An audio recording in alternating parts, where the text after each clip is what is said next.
Hello and welcome to Unleashed. Unleashed is produced by Umbrex. You can visit us at umbrex.com. That's UMBREX.com. I'm your host, Will Bachman, and I'm excited to be here today with David Newman, who is the author of several books, including Do It Marketing and the forthcoming Do It Selling. David is a professional services sales expert, and he primarily works with independent consultants. David, welcome to the show. Hey, Will, it's great to be here. Thank you. Thank you. So you've got a new book coming out, Do It Selling, and the subtitle is 77 Instant Action Ideas to Land Better Clients, Bigger Deals, and Higher Fees. So I want to spend a good chunk of today talking about your new book, because obviously that's a important topic for a lot of independent professionals who are comfortable doing the work, and often finding the work is the biggest challenge. Tell us a little bit about the structure of the book and how it's organized. Sure. Well, so the structure, it's kind of different. And number one, it's a very visual book.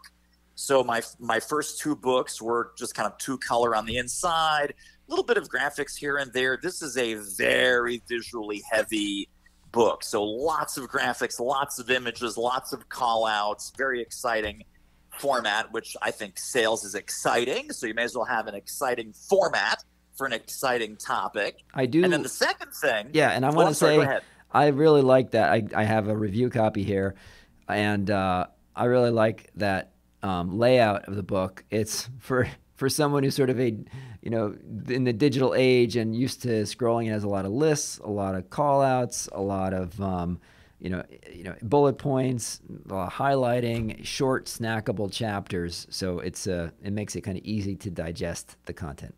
Yes, absolutely. That's the next thing I was going to say is everything is broken down into what I call micro chapters, where you can literally dig in anywhere, flip to a page, or look up a topic that you're wrestling with right then and there in the moment, whether it's an initial sales call with a brand new prospect, whether it's closing, whether it's a fee-based question, and literally flip to that part of the book, dive in, self-contained little micro chapter that's going to have a template or a framework or a script or a talk track of some advice that you can use right away and make it work, put the book's ideas to work right away. Last thing about the format, Will, is I actually told my publisher, think of this like a website between the pages of a book. So I love that you referenced, I'm a digital guy. I love digital marketing. I like things that are scannable and snackable. And the feel of it was really intended to be like a website between the covers of a book. So random access, hyperlink, start anywhere, nonlinear, completely referenceable from the beginning, the middle, or near the end. Fantastic. So we don't necessarily have to. So in the book is organized into 20 parts, and within those 20 parts, there's 77 chapters, each one with a key takeaway. Yes. Do you want to kind of march us through the book? And we won't do every 77 takeaways on this discussion here, but maybe give us a sample and walk through the parts and kind of call out some of your favorite chapters. Sure, absolutely. Thank you for asking. I love that format. So we start with the mindset that you referenced right during our introduction, that so many consultants and so many professional services firm principals, they love the work of the work. They just don't like the sales part. And really, of course, if your firm is going to grow, it really is much more about getting the work than it is about doing the work. So the assumption is, hey, we're all great at doing the work. It's a question of who's got the sales chops to go out there and land the juicier deals and the juicier clients and the juicier fees. So we start out with some mindset. And there's section 2 rather, is called the Sales Brain Upgrade. And literally taking that part of your brain where sales is your least favorite thing to do, and maybe you even think sales is your kryptonite, and slowly starting to marinate in some new concepts that might very well, by the time that you're done with the book, make sales your superpower. So one of the things that I talk about a lot is if you don't like sales, you don't like selling, take out those two words from your vocabulary and replace them with two new words. And the words are invitation to a conversation. Because most people, of course, they like invitations. No one's scared of an invitation. When you get an invitation, it's usually something good on the other end. So it's either going to be a party, or there's going to be hamburgers involved, or cake, or cookies, or ice cream. Nothing scary about an invitation. And then conversation, another thing that most people are not scared of. In fact, most people look forward to a good conversation because they're engaging. You might learn something new. You might meet some cool people, exchange ideas, perhaps even start a friendship or a lifelong friendship with someone new in your world. So literally, if you remove the words sales and selling, reframe everything as, are you sending enough invitations to a conversation to people that you think you might be able to help? That is a huge sales brain upgrade. And then we talk about qualifying and filtering prospects and having a whole different kind of sales posture where we're no longer in the chasing and persuading and convincing business, but we're much more in the filtering and sorting business. And you set the criteria for what you and your consulting firm are looking for. And I'm actually a drama major, Will. I'm not sure if you know this or not, but my undergraduate degree is in drama and English, and I actually have a graduate degree. I have an MFA in stage directing.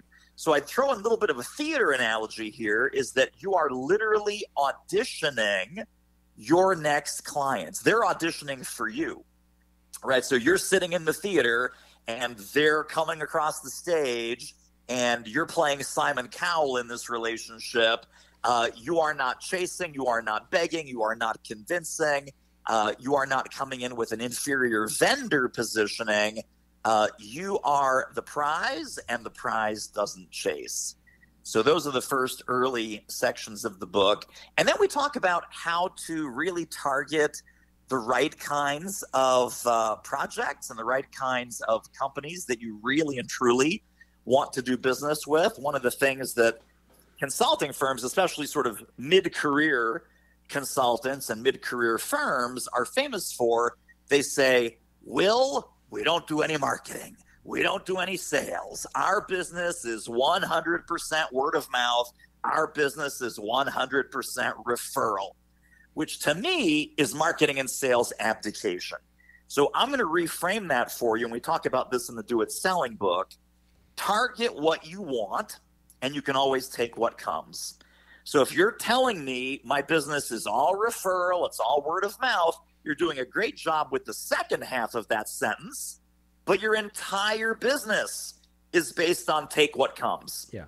So take what comes in the door, take what comes at random, take what comes out of the blue, and we forget the part where we get to target exactly what we want and launch intentional, specific door opening relationships. Again, invitation to a conversation about how you might be helpful to a client or to a company.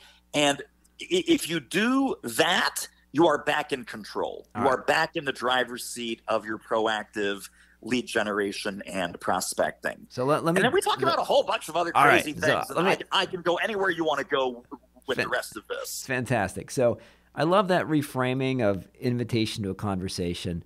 Because some people, I don't know if it's even necessarily, I mean, some people may just not like sales at all, but I think there's a maybe even broader category of people that don't necessarily not like it, but they're just not sure where to get started, right? So like, okay, yes. I know it's not even like I don't even not like it. I just don't even know what exactly to do.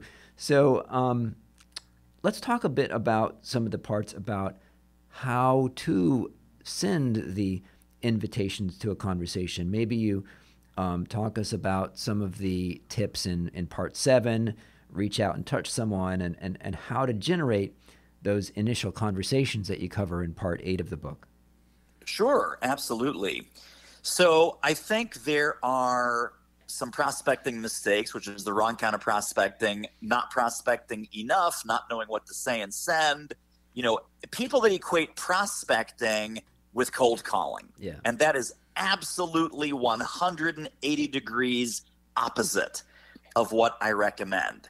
So this is really about serving before selling, and it's about helping before pitching. So really, really, really important. One thing that I think a lot of firms don't do enough of is proactively putting together a written, finite, workable list of future client companies that you would love to do business with. Later on in the book, I call this your active 20 prospect list that you are connecting with, that you are getting strategically in front of through writing and publishing and some other visibility and credibility strategies. But it starts with just having the list. So if I go to most consultants and most consulting firms and say, hey, could you show me a list of 10 to 20 companies that you would really love to do business with in the next 3 to 6 months, I would get a lot of Scooby-Doo responses like, huh? And then this is where I hear, well, no, David, it doesn't work that way. Our business is all word of mouth. Our business is all referral. And we're back to that craziness again. So what I recommend is find a couple of DNA markers of the companies that you want to work with. And as far as consulting advice on this, the best consulting advice I ever heard on this came from Peter Block. Peter Block, legendary consultant, the Yoda of the consulting business, you might say. I saw him do a keynote at an IMC national event, and he gets up, and he's a very sweet guy, and he kind of smiles at the audience, and he gets this big, glamorous introduction. And the first words out of his mouth is, I have built my career on working with really fantastic companies and amazing CEOs who really didn't need what I do. And he paused and he left it there. And then everyone in the audience is like, what does that mean? Oh, they didn't need what I do. They wanted what I do, right? And that is such a huge, huge differentiator. That are you working with the best of the best, or are you working with the laggards and the slackers and the people that are, desperate and in dire straits with the problems that you're brilliant at fixing? So there's a difference when you're prospecting and generating leads. We want client and client companies that are hungry but not starving. Because if they're starving, that's when you get the fee pushback. That's when you start chasing and persuading and convincing. That's when you send the emails that go unanswered. That's when you send the proposals that go into a black hole because it was totally the wrong client for the wrong reason at the wrong time.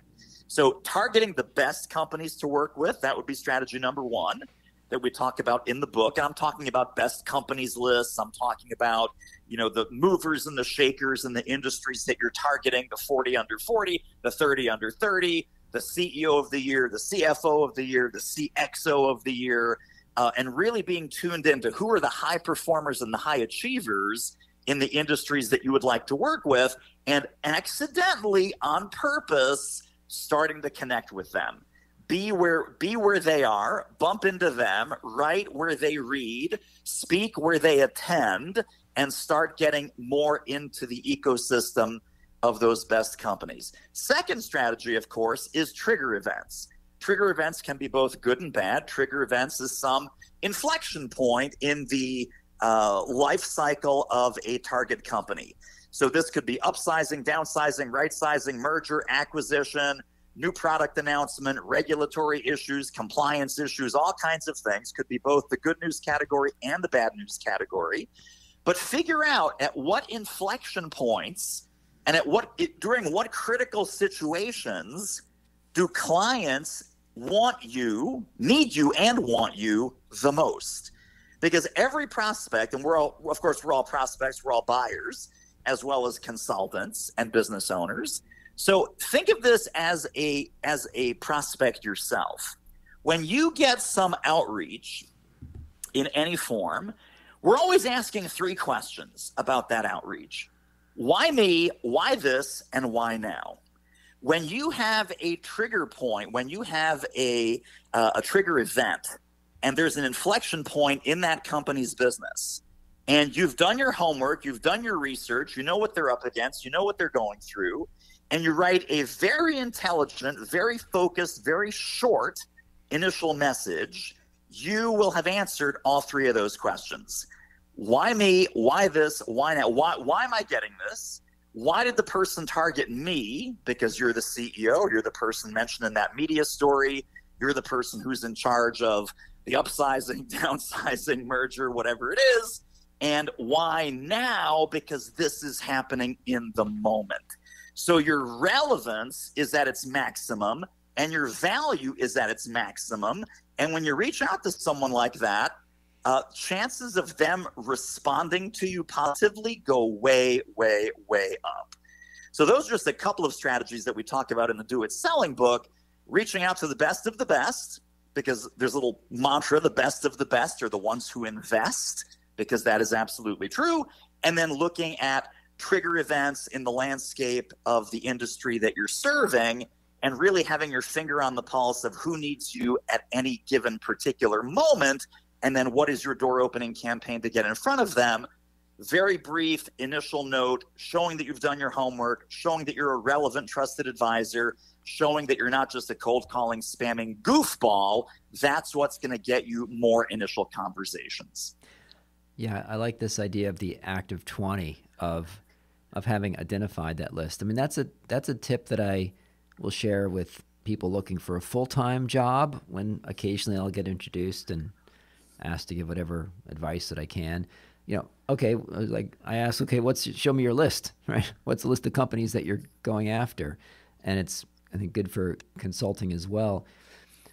I want to ask you, so in terms of actually the very practical aspect of reaching out to folks, let's split it up into first a category of people that are cool contacts that you want to warm back up. So we'll say, and then maybe we can separately talk about cold contacts. But for cool contacts, people that you worked with 7 years ago at the firm, or that you were a client 6 years ago, you did a project for them several years ago, or even maybe people that you knew as long ago as college or grad school or something.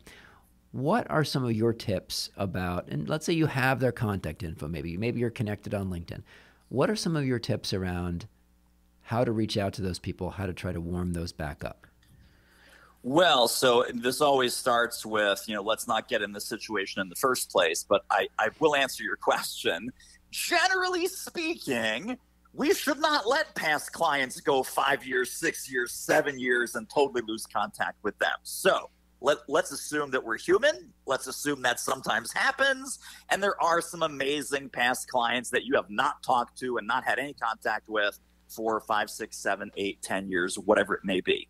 The first thing I would do is when you reach out to them, I would totally throw myself on the sword and say, Barbara, you may not even remember me, right? And that's kind of self-deprecating and, hopefully they will remember you. But you start out, Barbara, you may not even remember me.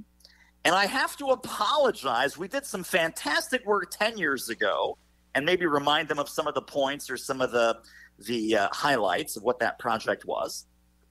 Please know that you have been on my mind far more than my communication over the last 10 years would indicate. I'm calling just to reconnect, ask you what's up, what's new, and would you be open to a 15-minute virtual cup of coffee? And that's all you have to do. So throw yourself on the sword, use a little bit of humor, especially if it's been like years and years and years and years, which it shouldn't be. But that is a great way to get back in. And then the premise of that call is literally not to sell anything. It is literally what's new, what are you working on, what are you excited about, fill me in on what happened since our last project. If you remember some names, hey, how's Bob doing? And whatever happened to Larry? And, so you want to go back and blow the cobwebs off of that project and off of that team. And just catch up with, where they've been. But the most important part of this conversation, of course, is where are they now and where are they going? And I can't tell you, Will, so many times people do this. And then the response is, oh, my gosh, of course I remember you.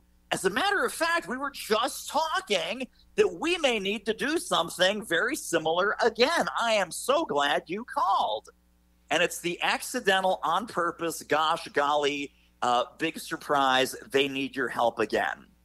So if nothing else, you will revitalize a past client, which might lead to introductions or referrals or future business.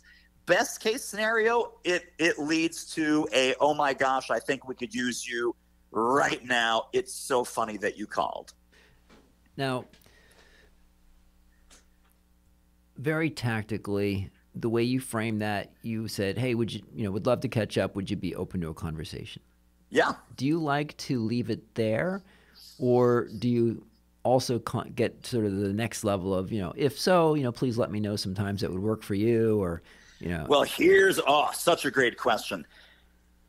When you're doing either email or LinkedIn messaging, when the last phrase, the last thing that you put in that communication is a question, you leave an open loop and you dramatically increase your chances of a response.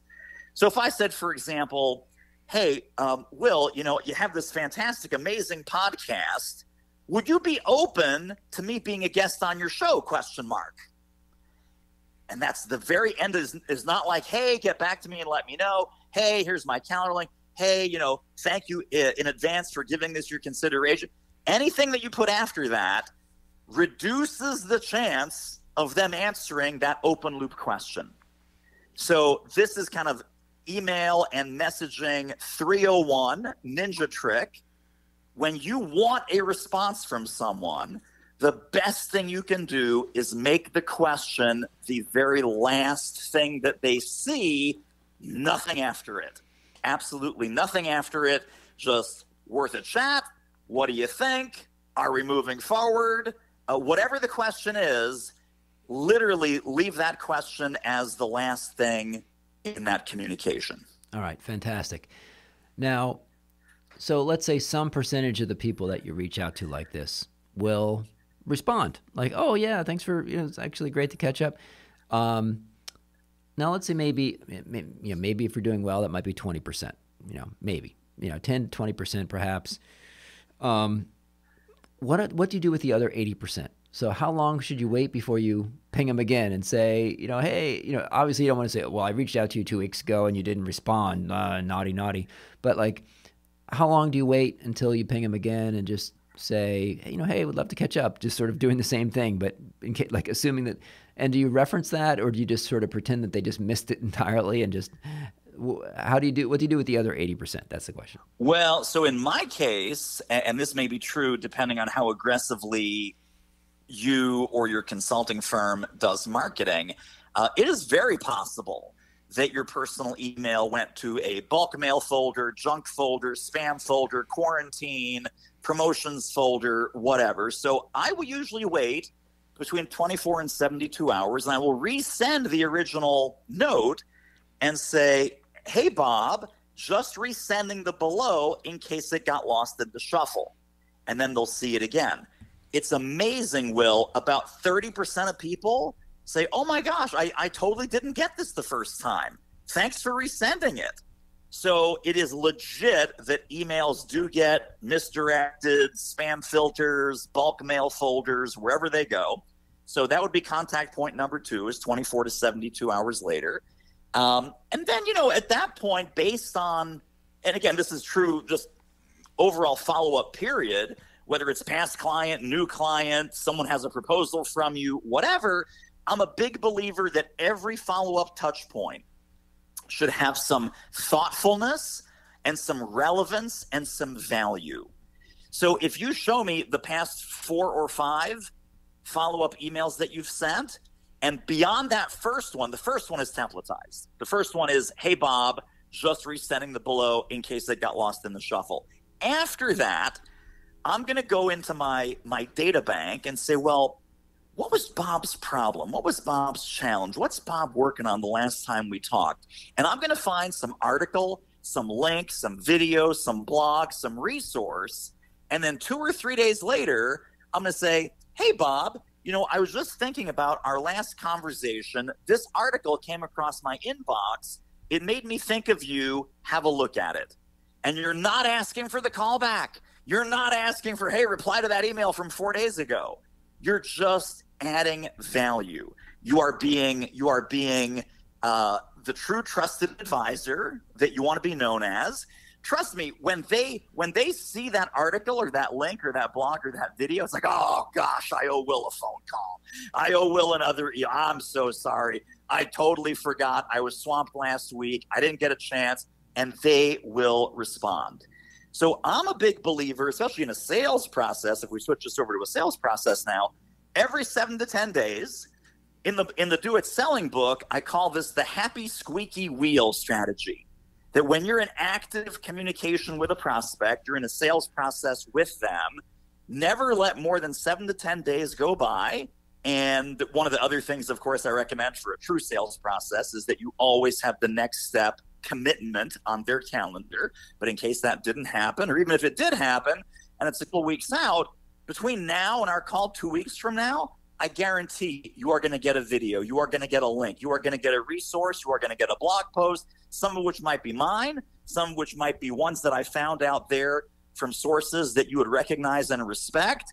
And I'm going to be adding value to you at every single step of this process. So, hey, Bob, I just found this article on fastcompany.com. I thought it was really relevant to your retention challenges that you were sharing with me. Feel free to share it with the team. So when you're sending links, you're sending resources, you are truly being thoughtful, you are truly being relevant.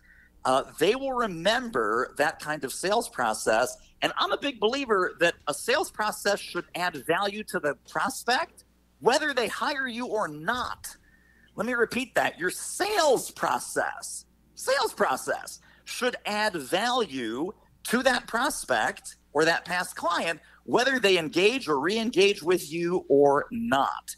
That they will have learned something, they will have been better off, they will look at you with gratitude and relevance and respect, not like an ambulance-chasing goofball whose follow-up sounds like this. Hey, just circling back. Hey, did you get my last email? Hey, just wanted to see if you guys made a decision yet. That is value-free follow-up. It is not value-based follow-up. It's value-free follow-up, and that's when we get ignored. That's when the emails go to a marketing black hole. That's when the voicemails go unanswered. That's when they have stopped respecting you and stopped paying attention to you. So that's some helpful guidance on reaching out to those cool prospects that we, should have kept warmer, but, we're all human. What are some of your tips for independent consultants on reaching out? So let's say that they've gone and followed your advice of come up with their act of 20, right? So they've come up with the 20 companies that they'd love to serve, and maybe they've even gone and identified the actual individual executive at those 20 companies that would be the point of contact for them. Maybe it's the head of marketing or the head of strategy or the head of operations or the head of the warehouse, planning or whatever. How do you suggest reaching out or not necessarily reaching out, but what's the best way to establish contact with those, whether it's asking for a mutual introduction from someone who knows them, or reaching out cold, or stalking them on LinkedIn and commenting on every post that they do, sending them a gift, sending them a letter. What are your go-to ways that you would recommend for establishing contact and getting a first meeting? So there's a couple of different avenues. One is sort of a direct prospecting strategy, which is, again, based on a trigger event, based on a news item, based on something that's immediate, current, urgent in their world, and reaching out with some ideas that might be helpful. So, for example, the way that email, and by the way, the Do It Selling book is just filled with emails, frameworks, templates, scripts, examples, conversation outlines, so exactly what to say, exactly what to send. But because you're asking, I will share one with you. So, for example, let's say that there's a company that, we just got a press release on their website. We just saw in the industry publications, they are opening up a brand new engineering center in Kansas City, and they're hiring 600 new engineers. And if our consulting expertise happens to be talent development, recruiting, etc., we could send the following email. Bob, recruiting challenges in the Midwest. And then, hey, Bob, just saw the article. Congratulations on the expansion. Industry research shows that recruiting, especially for engineers, is going to be tight, and it's going to be even worse in the next quarter. This may be a challenge for you as you start to fill those 600 positions in the new Kansas City plant. I may have some ideas that would be helpful for your exact situation and goals. Worth a chat? ? And remember, we leave the question as the very last thing. So what have I done in that email, that 3-part email? The subject line means I've done my homework. I know Bob's name. I know that he's recruiting engineers, and I know that this might be a challenge. In the body of the email, I'm showing that I've done my industry research, that I know that the trends, and you don't even need to quote the research. People say, well, David, do I attach the PDF? Do I cite the source? This is not a research project, my friends. We're not in high school anymore. If you're tapped into the industry trends, trust me, your prospects will be too. And if you say industry research shows that engineering talent is going to be tight, and it's going to be even tighter in the next quarter, just take that at face value. You can back it up if you have to, but you've done your homework there. And now you've done your homework on that particular company. Hey, you're opening up a new engineering plant in Kansas City, and you're hiring 600 new engineers. How do you know that? Newsjacking, trigger event. You did your homework. You did your research. That was either in the industry news, or that was in some professional or trade journal, or that showed up in your business journal subscription, or that was in the business section of your major metropolitan newspaper. So you are seizing an opportunity that answers those 3 questions: why this, why me, and why now? So when that person gets that very short, literally 3-sentence door opening email, it's like, wow, this person must have installed video cameras in our office. They must have installed listening devices in our phones, because they know exactly what we're up against. And they are far more likely to take that meeting and to have an initial door opening chat with you, if nothing else, simply to learn what's going on, learn what trends or what forces they may be up against, and also to find out, well, how can you help us, or what is it that you do that would make my life easier? When you show up with intelligent prospecting, the prospects give you the credit for being the trusted advisor and the expert that you are. When you do cold batch and blast generic messaging, your status immediately goes down to peddler and vendor and goofball. So even the positioning of the consultant that does this kind of outreach is head and shoulders above anybody else they've ever talked to. Let's talk about your practice a little bit. I know that you work with independent consultants. Tell us a little bit about your kind of range of clients, your typical client, and how you work with them. Sure. So we typically put our clients, not necessarily externally in a marketing way, but we'll do a little inside baseball here, Will. The 3 buckets are 0 to hero, hero to superhero, and superhero to intergalactic. So who's a 0 to hero? Independent consultant or corporate trainer or executive coach, because of course a lot of consultants do several different things, not just pure consulting. 0 to hero is the typical kind of corporate refugee. Just got out of a corporate role, hung up her or his shingle and said, hey, I come out of the pharmaceutical industry. I want to be a consultant in the pharmaceutical industry and go back and teach strategy or leadership or product innovation or whatever it may be. So the 0 to hero person, they have a fantastic body of knowledge. They have a fantastic track record, the right names to drop and the right stories to tell. And they just don't like the marketing and sales part. So it's like, oh gosh, now I have to pitch business. Now I have to go out. Now I have to do the marketing and the sales and the prospecting and the lead generation and the client development work. It's like, yes, you do. So that is our 0 to hero, folks. Hero to superhero is typically the mid-career consultant or executive coach or corporate trainer They're okay. They're making maybe low six figures, but they're kind of stuck. They're kind of plateaued. They've done what they've done. It's gotten them so far. And like Marshall Goldsmith likes to say, what got you here won't get you there. So they might be looking to double or triple or quadruple the business that they're doing, but they can't keep doing it the way that they've been doing it because they've kind of hit the ceiling. And it's not about more hours, and it's not about, just keep on grinding the way you've been grinding. They realize that something has to change. And then the third tier of folks are the superhero to intergalactic. They may already be making anywhere from $500,000 to $1 million, but they don't have the team. They don't have the scalable leverage. They don't have the revenue multipliers that are going to get them to the $2 million or $3 million or $4 million annual revenue number. And so those folks, we work with scaling strategies, leverage, hiring a team, licensing, sponsorship, digital programs, all kinds of scaling strategies, so to get them out of the day-to-day of their business and to really start implementing the CEO of the business kinds of strategies. Fantastic.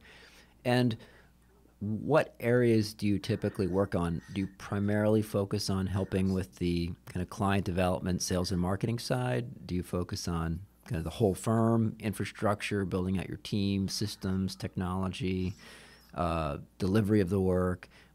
Tell us about kind of what's your area of focus.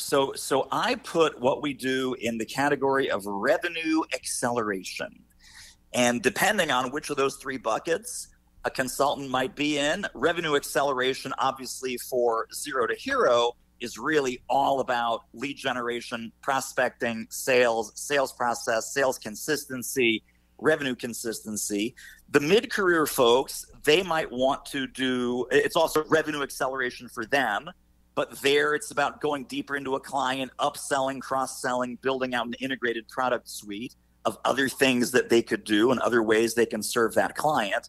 And then in our third category, which is the 500K plus, there we do also talk about the infrastructure, the team, the revenue multipliers where they can disconnect their revenue generating potential from their personal time, attention, and presence. So if the consultant's name is Barbara, I say, well, Barbara, tell me about your non-Barbara revenue. Meaning if you're on a desert island for 6 months, does the company keep making money? Does the firm keep making money? Or when you stop working, do you stop earning?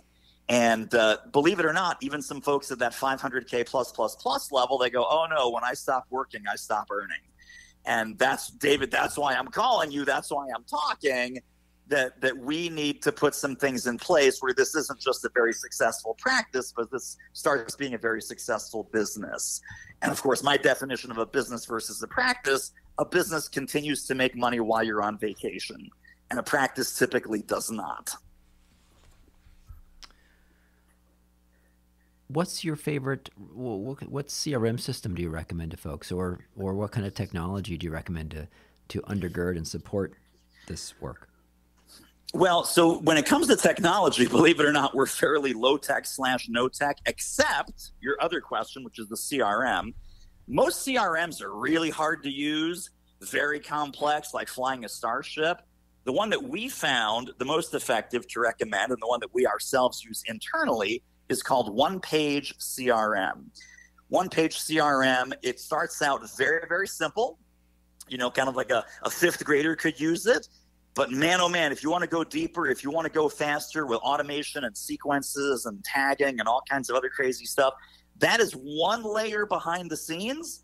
So it's there, but it doesn't get in your way. So if your needs are very simple, you never need to touch that stuff. You never need to see that stuff, but extremely powerful on the back end, very, very simple on the front end. I should get paid, Will. I should get paid by these one-page CRM people. I just did a beautiful commercial for them. That's awesome. Yeah, I definitely recommend that a lot of people, we've just did a poll of our members. A lot of people do use a spreadsheet or Excel, but I would say I definitely recommend thinking about investing in a system that beyond just a spreadsheet, because having the ability to track prior conversations, to capture all the emails, to add tags, to add action items that will pop up sometime in the future, future tasks for yourself with that person, reminders, send the person this, attachment, or ask them about their trip to Florida, and all the past projects you've done with someone. That is a big advantage to accelerate this whole process. Huge. And I think with any CRM and one-page CRM specifically, which is what we hear about from our clients, waking up in the morning and looking at an email that says, here are the people that you need to get back with today, right? Susan has a proposal. Fred, we're in our second conversation. And don't forget, Maureen wants to have that second meeting, and she said she couldn't meet last week, so let's pick a time this week.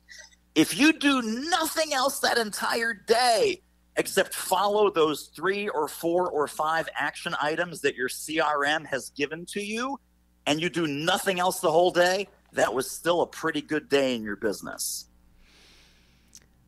So, David, for consultants who are interested in learning more, they can go out and buy your books. But if they wanted to actually follow up with you, where would you point them online? Couple of places to kind of come into our world, both free. One is to grab all the companion tools to the Do It Selling book, which is doitselling.com. We also have some free online training, which is at Do It Marketing, because Do It Marketing was my first book, doitmarketing.com/webinar. And that's our free on-demand training called the 500K Consulting Game Plan Session. And then we also have a pretty cool little PDF that'll have some brain-sparking ideas for you. That's our Do It Marketing Manifesto, which is at doitmarketing.com/manifesto. So any of those free resources are a great entry point into our world. And certainly if you want to have a chat with me, I'm available. My email is simply david@doitmarketing.com. Let me know that you heard me on Will's Amazing Podcast or through Umbrex, and you will get the royal red carpet treatment. And David, you talked about who you work with and the types of things you work on, but in terms of kind of the structure or the how you work with folks, do you have like group sessions? Do you do strictly like one-on-one, discussions? Do you have kind of a set program that you walk people through, or is it very great customized? Question. I appreciate the curiosity. So there's 2 different ways that we work with folks. Both are a kind of hybrid combination of one-on-one access and group with an amazing community of other consultants. One is our Do It MBA mentorship program, and you can check that out at doitmba.com. We also have, for the folks that are already at 500K, the folks that are superhero to intergalactic, we have a separate group called MBA Elite, and that is by invitation only. Obviously, we'd have a conversation to figure out where you are and what you want to do. But those are the 2 programs that we run. The structure of those programs are daily coaching, online community, live events, sales labs. We do sales gyms, which are actually role play sessions where you actually practice some of the outreach and sales conversations and negotiating and discovery and all kinds of things like that. Live events 3 times a year, and we're all alternating those live events, virtual and in person. So one's going to be virtual, the next one's in person, one's going to be virtual, the next one's in person. That's on a March and July and November schedule. All of our clients have one-on-one direct personal access to me and to all of our team. We have an amazing team of coaches, each of whom have their subspecialties and superpowers. So believe it or not, I'm not always the best person to answer every question. I've got coaches on our team who are better than me in many specialty areas.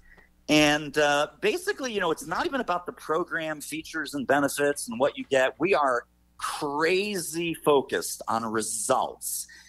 We are crazy focused on results. We want our clients to be crazy focused on results.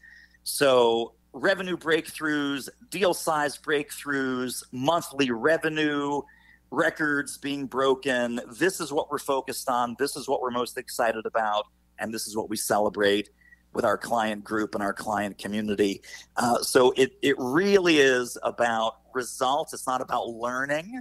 So one of our mantras in all of our mentoring programs, it's content to solve. It is not content to learn. Because you can learn a lot of stuff and not apply it and not implement it and not monetize it. We're here to help you process issues, make decisions, solve problems, and get checks in the door. All right. So, listeners, if you like what you hear from David, you have some catching up to do, because he's also, we did not even mention this, he's the host of The Selling Show. It's a podcast with over 300 episodes. So there's a lot more content and learning-based content, not just to learn, but to deliver actions from David Newman. All those links that David mentioned, we will include in the show notes. So if you're interested, check out his books, follow up, get all that free manifesto, all the free stuff, and potentially reach out to David and see if it makes sense to work with him. David, thank you so much for being on the show today. It was great speaking with you. Thank you, Will. Love to be here. This was tremendous fun.